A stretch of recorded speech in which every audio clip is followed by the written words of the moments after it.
Hello friends, আসসালামু আলাইকুম। ঈদ মুবারক। Travel বুক দিদি পক্ষ থেকে আপনাদেরকে স্বাগতম জানাচ্ছি। আজকে অনেক দিন পরে আমরা বের হলাম। আজকে পবিত্র ঈদ উল ফিতর। আমরা আজকে গ্রামের বাড়িতে যাচ্ছি। গতকাল তাই আমরা রাতেই রান্নাবান্না করে নিলাম। আজকে আমরা দিনটা কাটাবো। খাবার দাবার সাথে নিয়ে যাচ্ছি। সেখানে আমার শ্বশুর শাশুড়ি আছেন, ওনাদের সাথে সময়টা কাটবে। আমি রান্না করলাম রোস্ট, তারপরে গরুর মাংস, পেন্নি, জর্দা, কাস্টার্ড, এছাড়া ছিল মিষ্টি। সকালে আমরা কিছুটা খাবো এবং বাকিটা আমরা প্যাক করে নিয়ে যাব। আপনারা ঈদে কোথায় কাটালেন, কী করলেন আমাকে জানাবেন। আমরা সকালবেলায় 9টার দিকে বের হয়ে গেলাম। সকালে নামাজ শেষে খাওয়া দাওয়া শেষ করে আমরা বের হয়ে পড়লাম ঢাকা ছেড়ে চাঁদপুরের শাহরাস্তি উপজেলার মণিপুর গ্রামের উদ্দেশ্যে। আমরা ফ্লাইওভারে উঠে গেলাম। রাস্তা একেবারেই ফাঁকা ঈদের দিন সকালবেলায়। চারিদিকটা একেবারে শুনশান নীরবতা। রাস্তায় গাড়ির সংখ্যা খুবই কম। সকালবেলা বলে হয়তো বা এরকম কম। একে তো ঈদের দিন, তার উপরে লকডাউন, তারপরে কোনো গণপরিবহনও নেই এবং লরিগুলোও নাই। তাই খুব আরাম করে আমরা রওনা হচ্ছি। আমরা টোল দিয়ে দিলাম, হানি ফ্লাইওভারে উঠে গেলাম।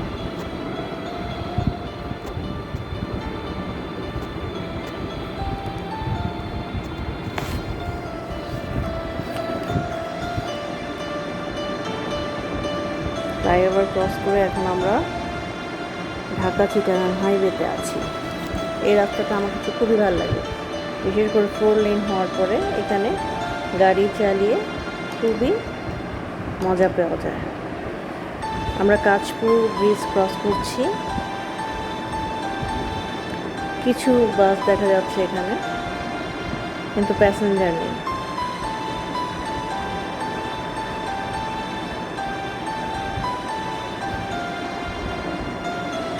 কাঁচপুরে আগে প্রচুর জ্যাম থাকতো, এখন এখানে দুটো ব্রিজ হওয়াতে জ্যাম একেবারেই কমে গেছে। আর আজকের দিন তো গাড়ি চালিয়ে খুবই ভালো লাগছে আর কি। ঈদের দিনে এই প্রথমেই আমার বাইরে যাওয়া। ঈদে সাধারণত ঘরেই কাটানো হয় এবং আশেপাশে যাই, এবার একটু দূরে যাচ্ছি। আমরা স্বাস্থ্যবিধি মেনে যথাযথভাবেই বের হচ্ছি। একেবারে খুবই সুন্দর রাস্তা, আমরা চলে যাচ্ছি। আমরা প্রথম ব্রিজটি পার হচ্ছি, মেঘনা ব্রিজ। আবহাওয়া অত্যন্ত চমৎকার, খুবই সুন্দর রৌদ্রোজ্জ্বল একটা দিন। যদি বৃষ্টি হয় তাহলে আমাদের জন্য একটু প্রবলেম হবে, কারণ আমাদের গ্রামের রাস্তাটা কিছু দূর কাঁচা।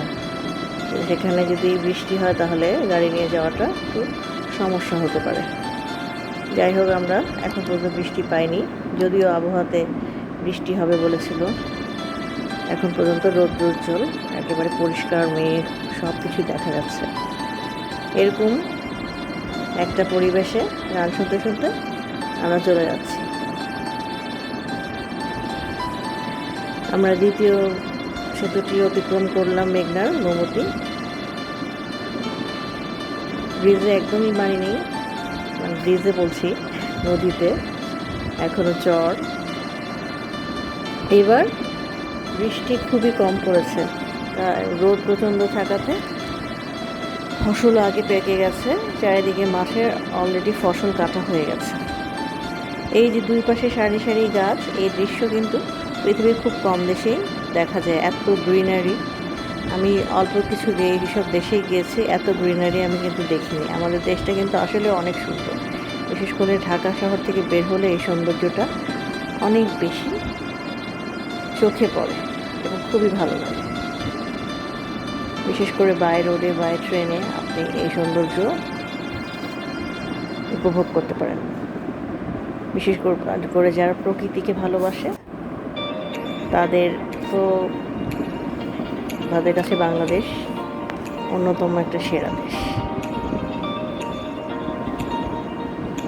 এই যে গ্রামের এক আঁকাবাঁকা মেঠো রাস্তা, এই সবুজ বনবনানী সব কিছু আমাকে খুবই আকর্ষণ করে।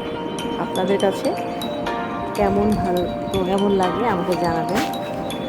আপনাদের গ্রামটি কেমন আপনারা কমেন্ট বক্সে আমাকে জানাবেন। আপনাদের কোথায় গ্রাম এবং সেটা দেখতে কেমন, সেখানে পরিবেশ কেমন, সেই সম্পর্কে আমাকে কমেন্ট করে জানালে আমি খুশি হব।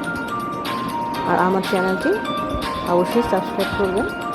ঈদ উপলক্ষে ঈদের সালামি হিসেবে আমার চ্যানেলটি অবশ্যই সাবস্ক্রাইব করবেন। আমরা এখনও আছি সম্ভবত কুমিল্লার কাছাকাছি চান্দিনাতে। রাস্তা খুবই ফাঁকা। কুমিল্লা যে আমরা একটু বিরতি নেব, চা খেয়ে ফ্রেশ হয়ে আবার আমরা চলে যাব বিশ্ব রোড হয়ে চাঁদপুর।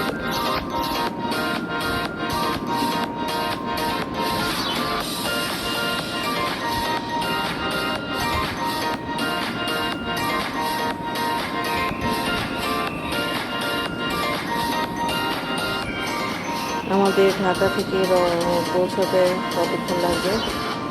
নর্মালি 4 ঘন্টা বেশি লাগে, এখন হয়তো আর একটু কম লাগবে। আমরা রেল ক্রস করলাম, রেলগাড়ির এখন আমরা চাঁদপুরের দিকে চলে যাব। আমরা চাঁদপুর রোডে ঢুকে গিয়েছি,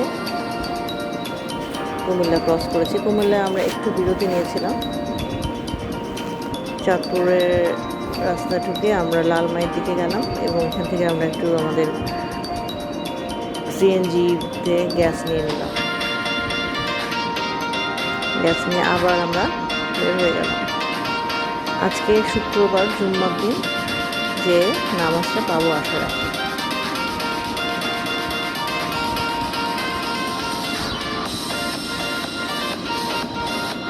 হঠাৎ করে বাংলাদেশে করোনার পরিস্থিতি অনেক খারাপ হয়ে যায়, যে কারণে সব কিছুই এত নিস্তব্ধ। আমরাও এই 1-1.5 মাস ঘরেই ছিলাম, আজকে সেখানে যাচ্ছি, তাও সেখানে থাকবো না। আর আমরা নিজস্ব পরিবহনে যাচ্ছি এবং আজকে সন্ধ্যাতেই ফিরে আসবো। আমরা গ্রামের রাস্তায় ঢুকে গিয়েছি। এখন আঁকাবাঁকা পথ ধরে আমাদেরকে আরও ঘন্টাখানেক, 30 থেকে 40 মিনিট আরও রাস্তা অতিক্রম করতে হবে। মুজাফফরগঞ্জ থেকে আমাদের চিতোষী রোড দিয়ে আমরা এখন যাচ্ছি শাহরাস্তির দিকে। শাহরাস্তির মণিপুর গ্রাম আমাদের গন্তব্য। এই যে গ্রামের রাস্তাগুলো, দুপাশে গাছ, ঘরবাড়ি, সব কিছু পেছনে ফেলে আমরা এগিয়ে চলছি। এই দৃশ্যগুলো আমার কাছে খুবই ভালো লাগে, বিশেষ করে দুপাশে সবুজ বনবনানী, খুবই সুন্দর একটা দৃশ্য।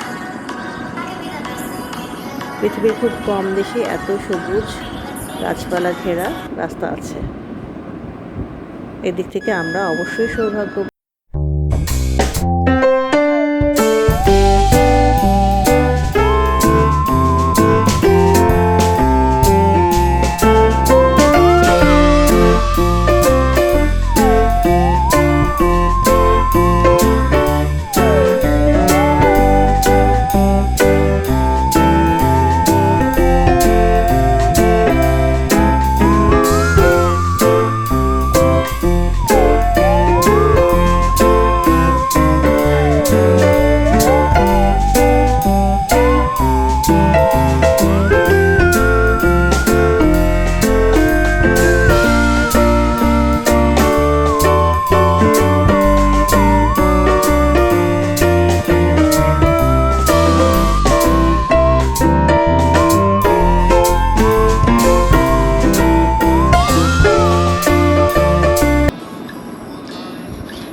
এখানে সবাই ঈদের পোশাক পরে বিভিন্ন জায়গায় যাচ্ছে। গ্রামে যে বোঝা যায় না যে খুব বেশি করোনা আছে,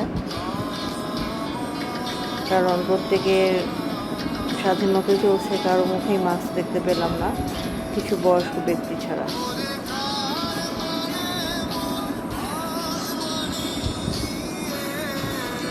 এই রাস্তাটা খুবই আঁকাবাঁকা, আমার ঠিক বান্দরবনের কথা মনে পড়ে যাচ্ছে।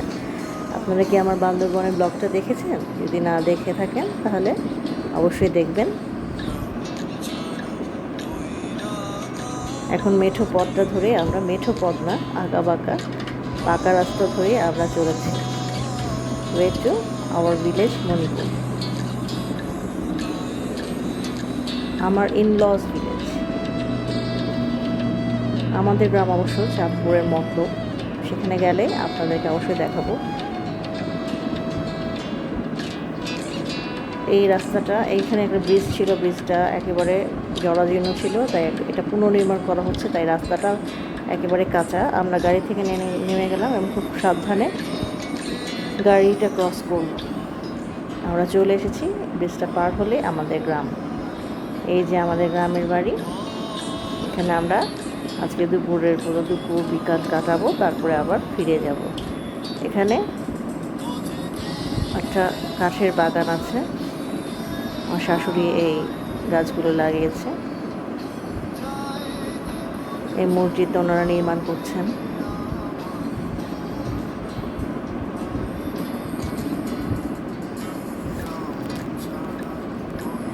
এরপরে আমরা চলে গেলাম আরেক পাশের গ্রামে, সেখানে আমার খালা শাশুড়ি থাকে এবং তারপরে আমার মামা শ্বশুরের বাসা। আমাদেরকে আম এবং কাঁঠাল দিয়ে আপ্যায়ন করলো।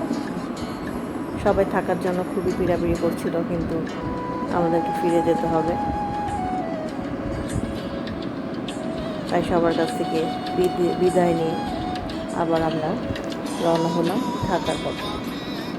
এই ছিল আমাদের একদিনে গ্রামের সফর।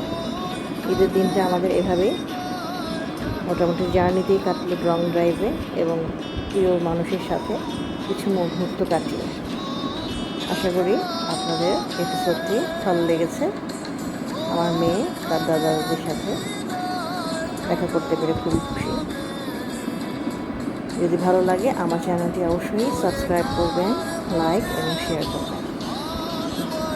সবাইকে আবারও ঈদের অনেক শুভেচ্ছা, ভালোবাসা এবং দোয়া জানিয়ে আজকের এপিসোড এখানে শেষ করছি এবং আগামী এপিসোডে আবারও দেখা হবে অন্য কোথায়, অন্য কোনোখানে। সে পর্যন্ত ভালো থাকবেন। আল্লাহ হাফেজ।